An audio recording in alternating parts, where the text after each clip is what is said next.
Bonjour tout le monde, c'est la 5e vidéo de la série sur mes 7 antisèches du bonheur, qui sont ces petites phrases que je me répète chaque jour pour augmenter le bonheur dans ma vie et diminuer la capacité que j'ai à me gâcher la vie inutilement.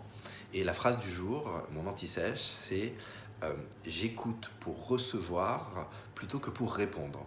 Et ça, c'est cette idée qu'on a souvent tendance à faire semblant d'écouter. On écoute, on fait oui de la tête, on entend ce que la personne nous dit et on attend une information sur laquelle on va pouvoir rebondir pour parler de soi.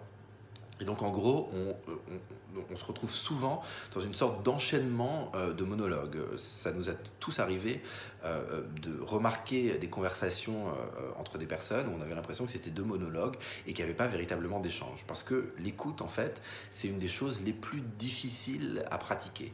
La question, c'est dans quelle mesure est-ce qu'on peut changer sa façon d'écouter pour faire en sorte de véritablement laisser l'opportunité à la personne qui est en train de nous parler de nous faire un cadeau. Dans quelle mesure est-ce qu'on est capable d'écouter pour recevoir plutôt que pour répondre? Dans quelle mesure est-ce qu'on est capable de devenir le partenaire de danse verbale de la personne qui est en train de nous parler, de l'aider à accoucher de ce qu'elle a à nous dire par notre attention, par notre silence, par des questions qui peuvent l'aider, plutôt que d'essayer de l'interrompre parce qu'on a peur d'oublier ce qu'on va dire ou parce qu'on pense qu'on a quelque chose de peut-être plus intéressant, ou surtout parce qu'on pense, et on se trompe souvent, qu'on sait ce dont va nous parler la personne.